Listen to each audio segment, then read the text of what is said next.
Mehr here. Welcome back to my living room studio. Today we're going to be doing some imaginative still life drawings. Before we were using our home studios to reimagine some objects around our apartments. Today we're going to be combining that same concept with more objects that are not actively inside the still life.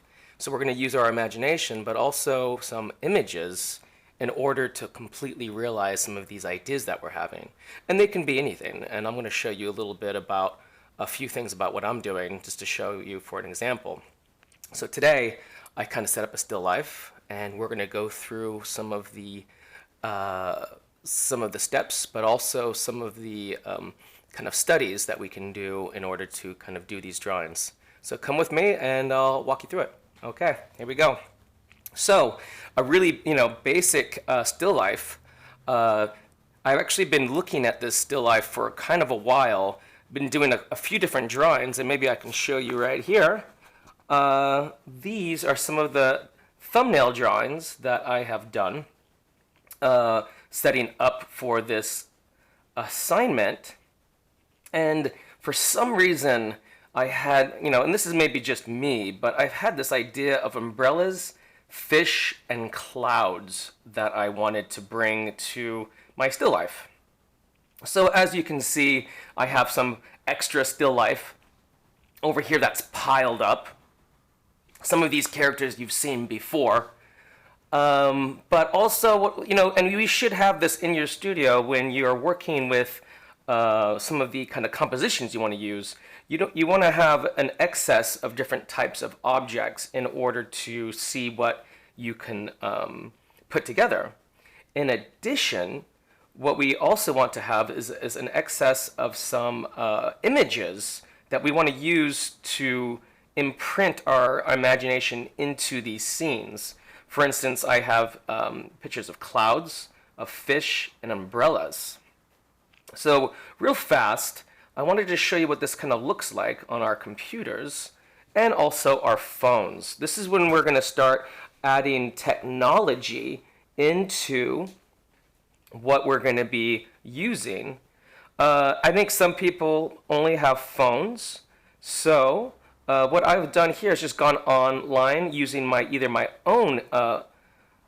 own images or stuff that I found online. I found a really good red umbrella that I really liked. It was really kind of hard to find, actually. And some just different pictures of fish that I wanted to be in motion. Some of these are drawings themselves. There's no wrong way of looking at this. I always love this shark. It kind of looked like a plane. And then, of course, this guy right here, oh my goodness, that is just the most adorable thing I've ever seen. And I liked it so much that I actually added it, if you can see this, into my scene here.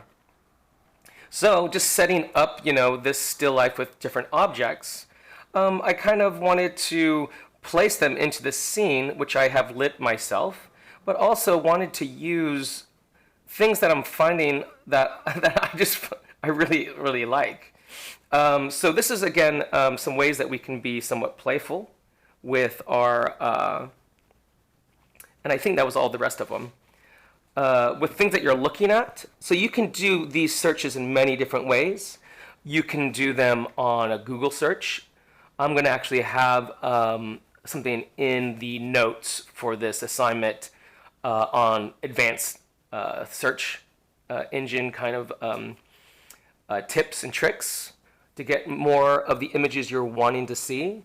Another one that we could be using is Pinterest. If you've ever been to Pinterest, it's kind of like just an image search database, and it has I just put in swimming fish, something really easy. They even have video. I think we were talking about that this week as well, of how many of our images now that we're looking at are video. And so, and this is something that I actually wanted to bring up as well, because sometimes I actually find that I use images from my own videos that I make because say if you want to capture a fish, but this isn't like the actual kind of position you want the fish to be in, or you're looking at this and you're like, it's so close, but it's not.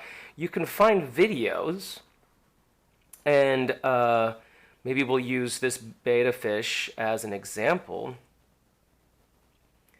And there'll be a video attached to this. So what you can do is watch the video, and that's actually a really beautiful, oh my goodness, these things are just like psychedelic fish. The colors, their fins, it's amazing. So as I was looking at that, and you can watch it again, I think I would really like to see when the head turns to the left. That's something that I could use for a piece. So it's towards the end, and as the fish turns right there, turns to the left, I think that might be, but see that this fin's not in the right way, so I'm gonna, oop, there. You know what, actually kind of like that even better, right there. So I really like where this is at. Now, many of you may have this on a Mac, but you can search this on any laptop. They'll allow you to do it. On a Mac, it's Shift, Command, and 4. And it turns this into, if you can see this, it kind of moves around, and now you can actually, you see this little crosshair right here, if you can see that? I can actually take this still right here, and I just took a picture of it. So I think the big point over here, and then of course it'll be on my desktop. It's right here actually. And now I can use this in 1,000 different ways. One thing that I'll be talking to us more and more is about how we're looking at the world. Like, what things are we seeing, and like how to really kind of do research on the things that you visually want to be the interest that you're in, but also what you want to be finding. And so as you see with this, we're kind of getting, the ideas about what I was thinking about was, at first I kind of wanted to have this idea of the fish swimming through the scene. And then I explored the idea of this, the sun coming down and this umbrella just kind of floating there in space. The wonderful thing about still life is that you get to see so many, how the shadow lands on things. It's so accurate. And the great thing about using these images, you can just put them anywhere. And some of the techniques that we've been using, organizational lines, I'll be showing you on the 18 by 24, how we can imprint some of these ideas into these scenes. And of course, I think I chose this last one because the composition actually is not entirely interesting as some of these other ones are, but I really did like the way that the fish were swimming in and out of this little space here. This little, what we're going to be doing is like, if you've ever seen an aquarium, the fish kind of come in and out of these little spaces. And I think it worked better than at the top when I had my original idea. I think my composition was a little bit more dynamic, but somehow the kind of simple composition really allowed me to do what I was intending to do. So I'm going to try to do that for you guys today. We're going to take that same idea. So these steps, I'm going to put all this away. So with these steps, we're going to start breaking down the composition. This is the same way that we would do for any still life. So I'm going to start out with your charcoal held underneath, not overhand, right here. And we're going to just start breaking down some of the composition. Now, since the composition is a little static, I am going to just try to group it together. And again, sometimes these organizational lines is kind of just, I want this, it's going to be like this kind of square composition right here. In the center, again, this is why it's more of a static composition. And then I'm going to put the height of this. This represents the height of the vase. And it doesn't have to be perfect, but I am going to just try to get some of the major kind of sections of this the place of where the and I'm gonna kind of just try to even out the width of this. So evening the width out, getting the base. And I know this book's going to be a little bit lower here, just a little bit. And I'm going to kind of build this out. Just, you know, this is again structural lines happening here, where we're going to do the most basic kind of scene of our it's looking pretty good to where now I can actually start changing my line up and going more towards a contour line. And another contour line going around.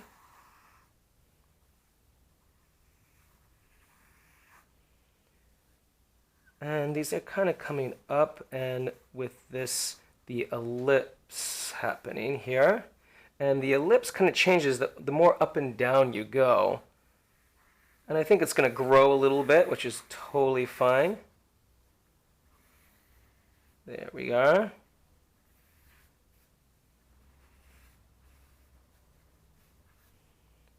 Okay, I'm going to come back to this, of course, and clean up some of these lines. But first I want to kind of get everything located here. This book, which, again, if you have something long, I'm just going to use this. You can see that the top part of the edge of the book is just a little bit higher, and same with the bottom of that, higher than this.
There we go. See, if I turn this light off, it makes it a little bit easier to see the shadow hitting, where it hits on the book, where it comes down on the vase. And so these shadow shapes help us. And you can see this little shape right here inside the ellipse. You see the shadow shape coming down off the wall. And so these really help frame the rest of the work. And so now we're just going to just lightly place those shapes in, and this little sharp shape, and then it kind of comes down like that. And so remember, these are just shapes.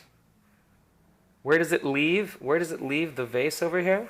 Is an important one, right at the bottom. And I see this little X right here. I feel that it leaves the vase right there. And I'm just going to grab that spot where it leaves the vase. And where do I see it hit the book? Well, I think I see it hit the book right about there. And there's an arc there, so with one little swoop, I'm going to just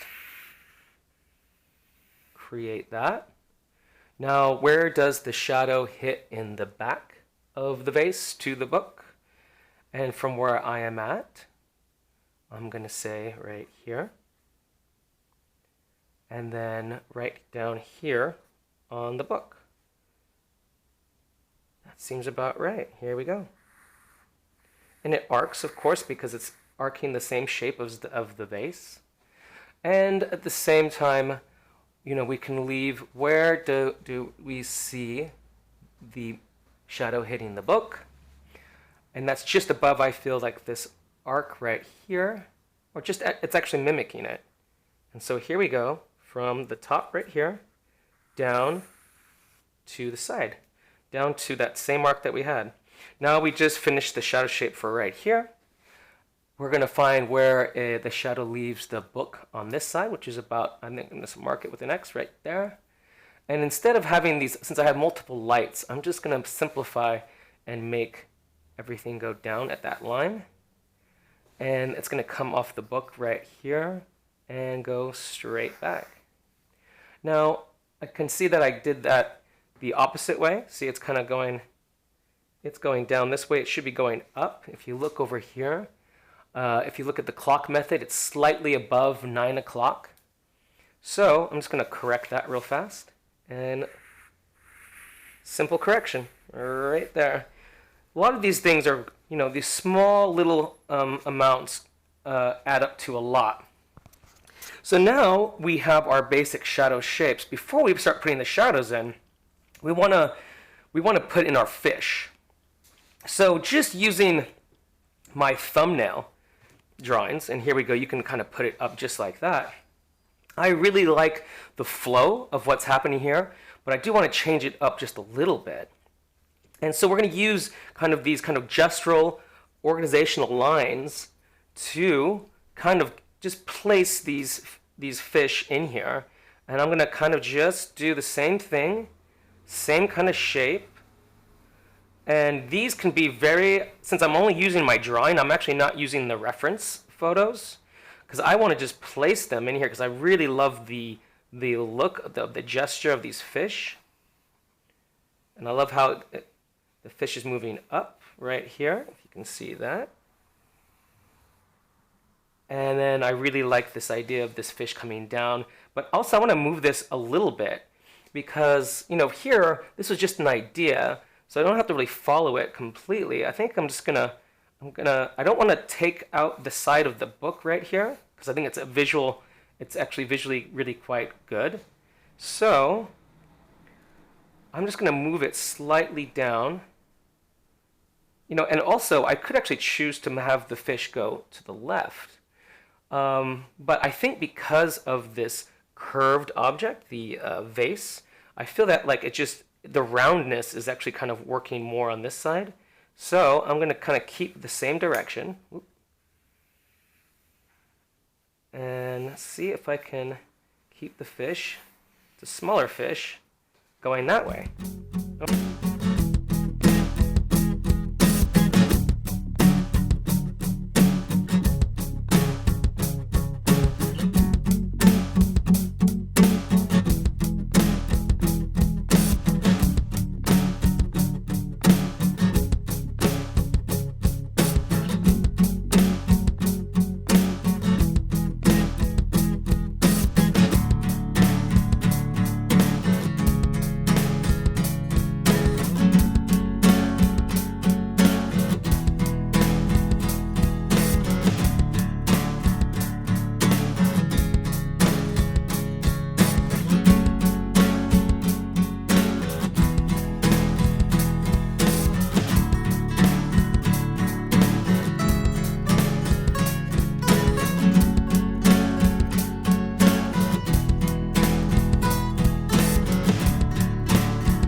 is we can imagine the shadow going over. So like right here, I'm imagining that this part of the fish is all in shadow.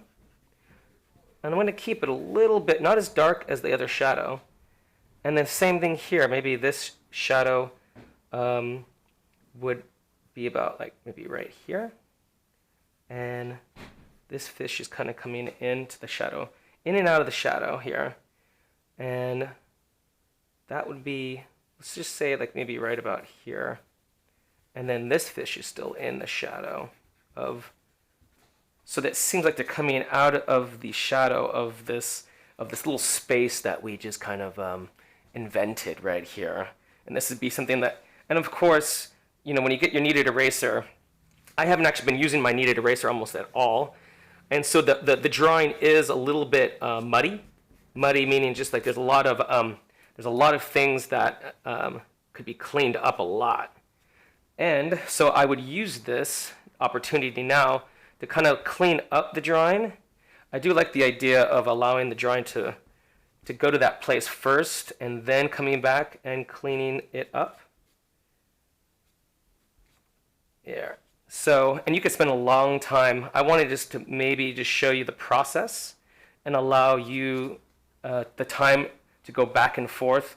Of course, you know, we can go back and forth to like cleaning up the vase over here on the top of the vase, which is, you know, all these little spots that we can find that are pretty much everywhere. We didn't really even establish some of the stuff down here at the bottom of the shadow shape at the bottom here, which is really specific. And it curls around this way.